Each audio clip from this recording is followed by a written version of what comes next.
Tidaklah Allah memberikan kepada kita ujian kecuali salah satu alasannya pengen menghapuskan dosa. Idza kathurat dzunubul 'abdi wa lam yakun lahu min 'amalin liyukaffiraha fabtalahu Allahu bil hazan liyukaffiraha. Kalau seorang hamba banyak dosa dan dia enggak cukup amal untuk mengkifarat dosa-dosanya, Allah akan menguji dia dengan rasa sedih, dengan rasa kecewa, dengan rasa berat, sakit hati untuk mengkifarat dosa-dosanya. Itu yang kita bangun. Sehingga kalau ada masalah sama orang lain, kita memperbaiki diri dulu. Bukan sibuk dengan kesalahan dia terus menerus yang gak mau kita maafin. Misalnya ada teman kita nih, jadi clash sama kita. Hal pertama yang kita bangun, astagfirullahaladzim, saya banyak dosa nih. Tapi kan yang salah dia, ya. Tapi mungkin dia nggak akan mengatakan kalimat itu, nggak akan bersikap kayak gitu kalau kita nggak punya dosa. Allah sengaja mengutus dia untuk menguji kita lewat kata-katanya, lewat perilakunya, karena kita punya dosa. Jadi penyebab pertama diuji itu bukan teman kita yang salah, itu penyebab kedua. Memang dia salah, dan itu harus kita akui, realistis lah. Dia salah, dia nggak pas, dia nggak bijak, dia apa? Oke. Tapi yang mentakdirkan dia salah kepada kita, Allah Subhanahu wa taala. Kenapa Allah takdirkan gitu? Karena kita masih punya banyak dosa. Allah kirim kita ujian, bisa manusia, bisa alam, bisa dalam diri kita sendiri. Itu semuanya adalah cara Allah untuk menguji kita dan membersihkan dosa-dosa kita. Ini yang kita bangun pertama. Yang kedua, kata Nabi di dalam hadis Bukhari, "May yuridillahu bihi khairan." Yang terkenal kan yufaqihu fiddin, itu yang terkenal. Ternyata ada dua modelnya. Ada may yuridillahu bihi khairan yufaqihu fiddin. Siapa yang Allah pengen kasih dia kebaikan agama, kebaikan, Allah akan buat dia mengerti halal dan haram.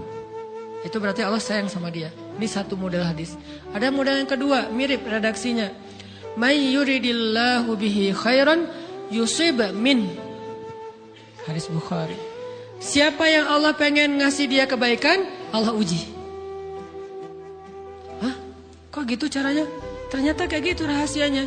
May yuridillahu bihi khairan, may yuridillahu bihi khairan. Siapa yang Allah pengen ngasih dia kebaikan, Allah kasih dia musibah atau ujian. Kenapa bisa seperti itu, Ustaz? Fa inna ma'al usri yusra, inna ma'al usri yusra. Seolah-olah Allah bilang di dalam ayat itu, kalau kalian mau dapat kemudahan, biasanya lewatnya kesusahan dulu. Kalau kalian pengen dapat keberuntungan, biasanya dapatnya kerugian dulu. Tapi keberuntungan dan kerugiannya pasti gak sebanding. Keberuntungannya jauh lebih besar daripada kerugiannya. Kerugian itu kayak modal doang, DP.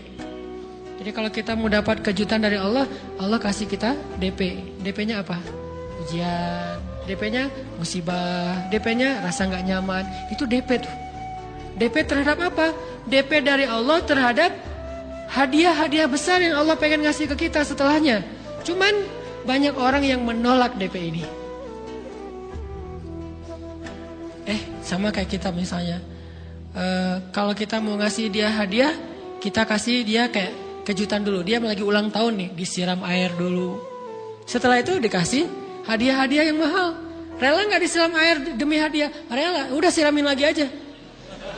Kalau setelahnya ada hadiah. Yang kita gak rela, kalau setelah disiram, disuruh bersih-bersih sendiri dan gak dikasih apa-apa, kan gak rela tuh.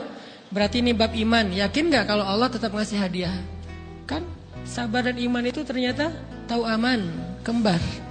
Kalau kita yakin Allah ngasih hadiah setelah ngasih kita DP ujian, ya kita akan sabar. Gak apa-apa deh, bentar lagi mau dikasih hadiah, digini-giniin juga gak masalah.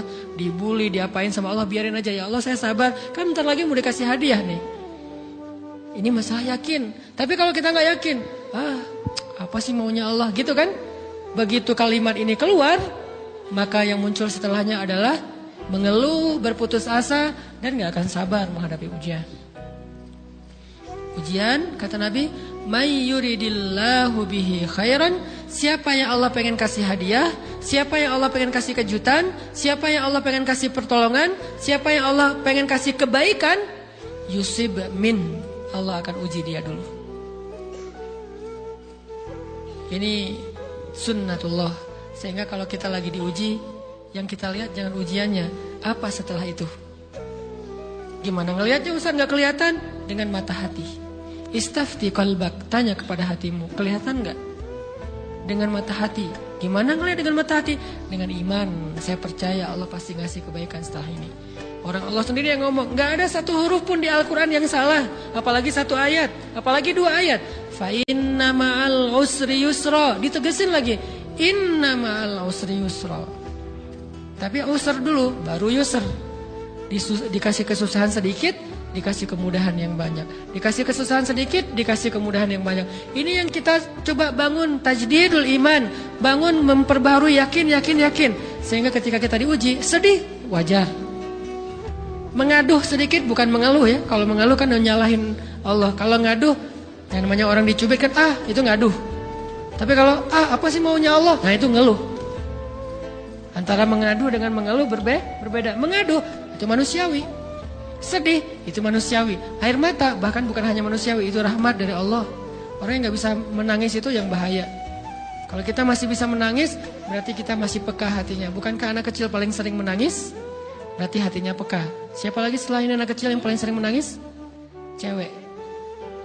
Cowok itu emang gak punya perasaan, makanya jarang nangis. Cewek dikit-dikit nangis, jangan bilang, cemen banget sih nangis, cengeng apa. Enggak, karena dia perasaannya lebih peka dari kita. Itulah kenapa Allah menitipkan bayi kepada perempuan. Kalau dititipin ke laki-laki, hancur. Di balik kepekaan perempuan, di balik sensitifnya perempuan, di balik perasaannya yang luar biasa, di situ Allah Subhanahu wa taala menitipkan amanah, dia yang paling baik dalam merawat bayinya. Perempuan secara umum mungkin lebih banyak bicara daripada laki-laki ya.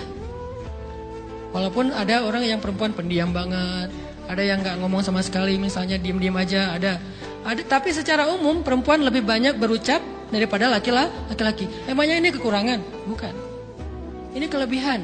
Kalau dia berikan itu dalam hal yang tepat. Apa yang tepat? Mendidik anak.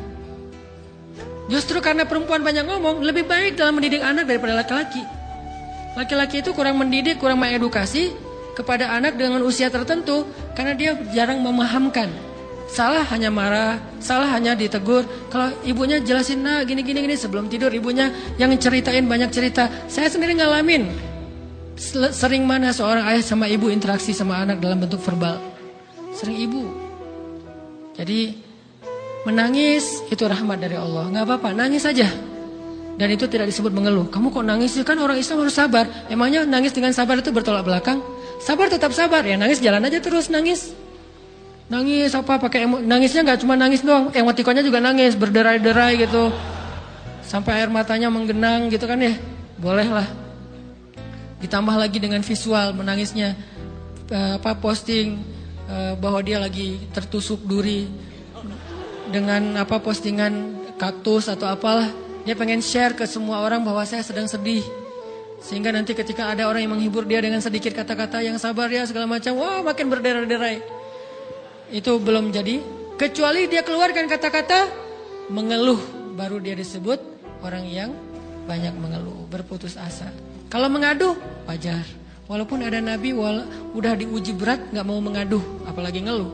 Zakaria digergaji, mengaduh aja enggak. Kenapa? Karena kata malaikat, kalau kamu mengaduh sedikit aja, maka Allah Subhanahu wa taala akan menghancurkan kaum ini. Dia kasihan kepada kaumnya, enggak mau mengaduh. Satu-satunya orang yang kita tidak boleh mengaduh hanya orang tua. Atau itu mengeluh kalau untuk orang tua. Kalau yang lain enggak disebut mengeluh. Kalau ke teman, malas enggak apa-apa. Jangan sering-sering tapi. Apaan sih? Ke teman boleh. Tapi ke orang tua, saja, itu bukan lagi mengadu, itu sudah mengeluh. Khusus untuk orang tua. Kalau di antara manusia. Kalau kepada Allah dan Rasul, pastinya lebih dari itu. Ketika kita diam saja, tidak langsung beranjak sami'na wa ata'na labbaik ya rabbi wa sa'daik, enggak memenuhi panggilan Allah, itu sudah disebut bagian dari kufur ingkar. Tapi minimal kita mungkin masih mengaduh, kita masih menangis, kita masih lelah, kita masih merasa lemah. Setidaknya kita tidak mengeluh. Kenapa? Kita percaya Allah kalau mau ngasih hadiah kepada hambanya, DP-nya itu ujian. Dan yakinlah hadiahnya minimal 10 kali lipat lebih baik daripada ujian itu. Minimal, karena nggak ada amal soleh yang dibalas di bawah 10 kali lipat tuh nggak ada. Amal soleh, amal ya bukan niat. Amal yang udah kita kerjakan minimal dibalas 10 kali lipat. Minimal, maksimalnya bighairi hisab, tanpa batas. Bighairi hisab, tanpa batas. Ada yang 700 kali lipat kayak sedekah. Tapi tetap aja ayat sedekah di akhirnya ujung-ujungnya apa? Bighairi hisab juga kan? Berarti sedekah itu minimal dibalas 700 kali lipat. Minimal. Kalau kita yakin. Selalu syaratnya kalau kita yakin. Dan saya ngebuktiin itu banget.